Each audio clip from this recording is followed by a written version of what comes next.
food is at the heart of all human life. Food is that which feeds us, our bodies, but it also creates a social connection between people. And with the theme of our festival this year being Imagine We All Belong, at the heart of that belonging is the sharing of food. Because it's through food that we connect our social connections. And so today what we are having is we're having different people cooking different types of food, all about our past, our heritage, where we come from. I've cooked a poke course that I hope will taste like Cape Town, and somebody has cooked food from Mexico, their homeland, and some from Mozambique. And it's about us bringing that which sustains us as human beings and creating social networks as we cook and as we talk and as we eat. And so that's the idea behind cooking food and eating food as part of the festival today. Ngibonga kakhulu lolu suku engathi ngangaphela luphinde lube khona ngoba nabanye bezinye inhlobo ngibonile begqoke njengathi thina sama Afrika sigqoka kanje yabo kodwa ngibabonile nabegqoke behlobile bebahle njengathi ave ngibonga ngiyajabula. Thank you.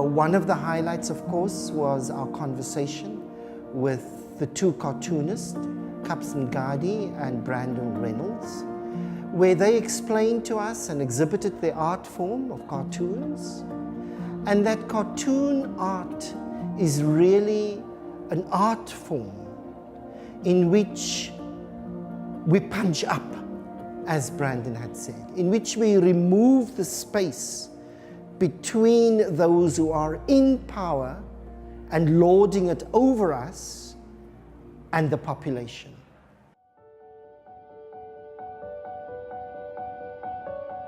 Yeah, I think the role of art is to entertain, I think, firstly, but also to educate and to, I mean, it sounds quite trite, but to hold those in power to account and to challenge authority and, kind of make, in cartooning, the satire we try and do is to make government and other players aware of policies they're putting forth and the repercussions thereof, and also to get people, I guess, to inspire people to take action and to feel like they have some role in what's going on.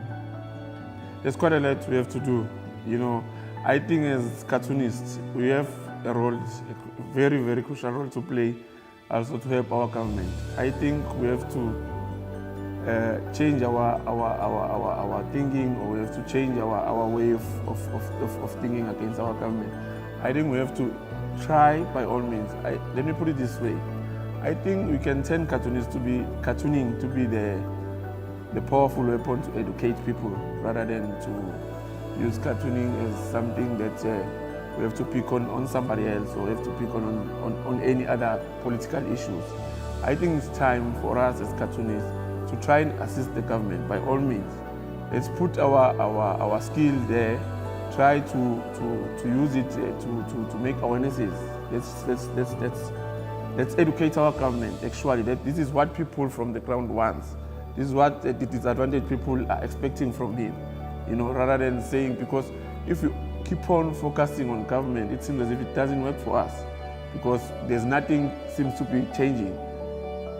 You find that it's rather than things are getting worse, but more than just to be changed. So I think it's time for us to use our skill in the right place where we can help to improve this democracy.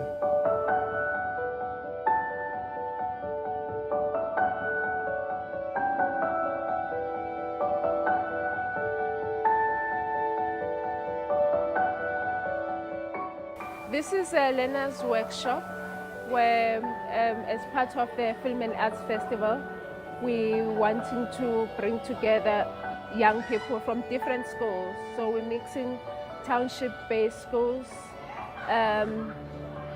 Model C schools, to come together just to reflect on what's going on in society, but we're doing it through looking at the classroom.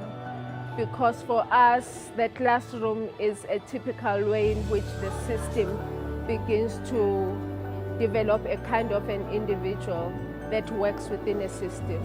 So it's a workshop where we're trying to see if young people are able to think about what's going on in the classroom and to then relate it to society and what's going on in society.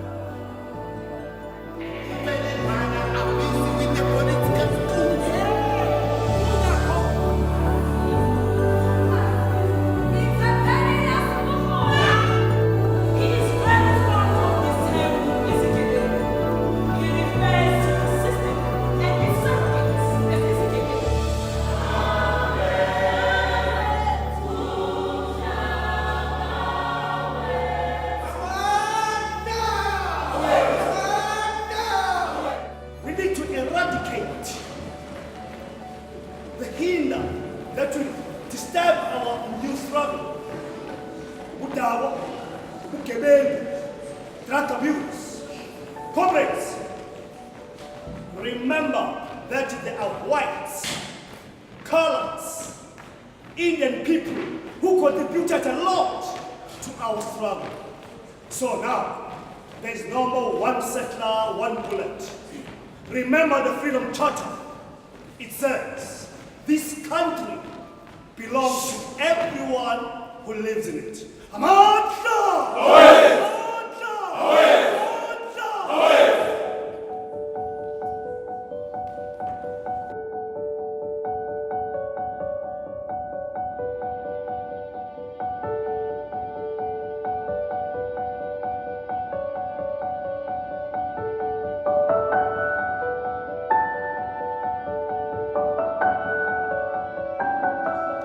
In the heady days of F.W. de Klerk and Glasnost, immediately after 2 February 1990, it was easy to overlook the long-term damage in Natal, damage whose possible impact extended far into the future. One of the most destructive effects was the perception that it was because black life was not valued that the violence had been allowed to continue. If nearly 2,000 whites had been shot, stabbed and mutilated, then surely something would have to be done about it. In 1989, the author was told that Sinzani Na was no longer as popular a song as before. Comrades did not need to ask why this was being done to them. They knew. That was the end of the book. Thank you.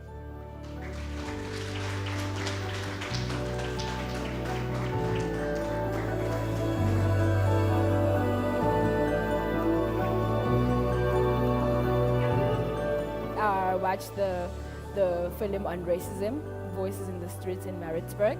It's quite interesting because there are things that in our circles we do not discuss, and there are dialogues or rather conversations that we're not having with ourselves, because we would go out there in the spaces that are provided by certain organizations talking about racism, about things that we experience as different races, the challenges that we go through as different races. Like, for instance, being stuck in the past that a black person is a kafir, always making other people feel as minority or lesser than the person you are in all the different races. It gave me that feel that if we could have conversations with ourselves, I know it sounds a bit crazy, but if you can have a conversation with yourself, tell myself that this is how I will deal with my racist self. This is how I will handle racism. That is where it all begins, because it begins with one individual. Because you cannot go out there and want to say, I want to fight racism, but there is that racist person inside your mind. So what if we all belonged here?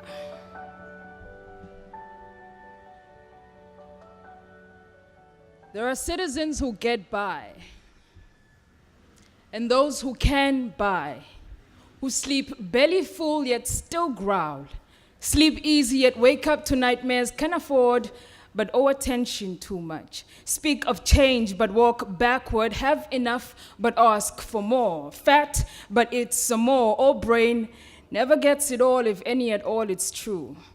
Ask the guy on that street corner playing a flute for coins, food for thought, even for the tummy, a fruit. They never drop their citizens, walking on top of the world, top of the food chain with heavy chains, dragging their hearts, less than kind smiles plastered across their faces, yet they speak of reverence. Inside screaming, fuck benevolent, planting trees that bear thorns, eating peas with a fork, but you should see these kids that dig through garbage for at least that smell of KFC to trick the mind, or at least the taste of ANC to fist on. I blame the wise, guy that buy us with small change for no change, feeding us vocabs we don't get, calling us fools behind our backs. The success keys are hidden in their machines, it's apparent. Rape is a mission made possible by pistols and pistols, yet peace, we're still sick. The youth is still sick, falling victim to life's ills, treating AIDS but still dies. School kids skip school for booze, cool kids.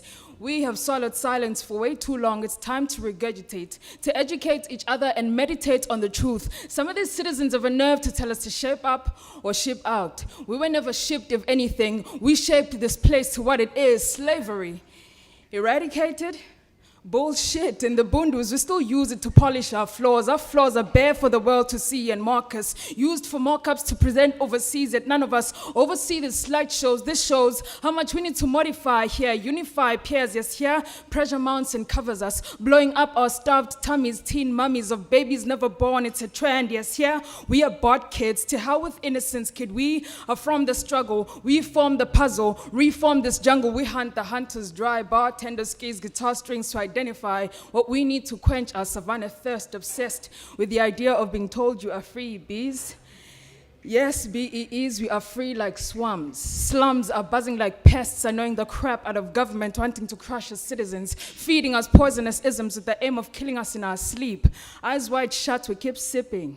Skipping on fine lies, we'll forever seek and never find, because here there are no spoons, here there are no platters, and silver's only found in the clouds. Wake up, you've been dreaming for far too long.